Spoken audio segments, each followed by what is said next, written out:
فرمان پنجم، فرمانی آسمانی و به ظاهر مشترک با نظام‌های گذشته اخلاقی. فرمان به توکل و رضا.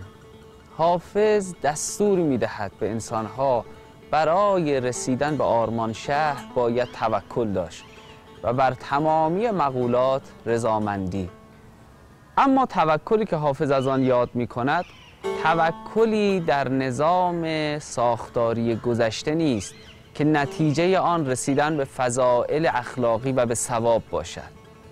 توکلی که حافظ از آن یاد می‌کند وسیله است برای رهایی از تعلق‌ها، وسیله است برای رسیدن به آرامش، وسیله است برای جدا ماندن از جدایی‌ها و امن بودن از نزاع‌ها و درگیری‌ها.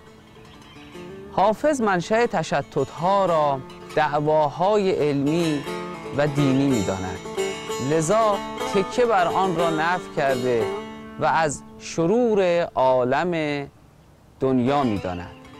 لذا حافظ در دیوان خود در بیتی مشهور می‌گوید: تکیه بر تقوا و دانش در طریقت کافری است، راهرو گر صد هنر دارد توکل بایدش. توکل در اینجا مقوله‌ای ثوابمند نیست، توکل ارزش دینی نیست، توکل وسیله است برای رسیدن به آرامش، وسیله است برای تکیه کردن و وسیله است برای ثبات.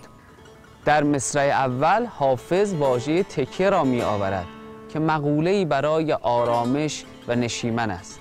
در بیت دیگر حافظ اشاره به مقام رضا می کند که آن هم اصلی است برای رسیدن به شادمانی، آرامش و فرحی.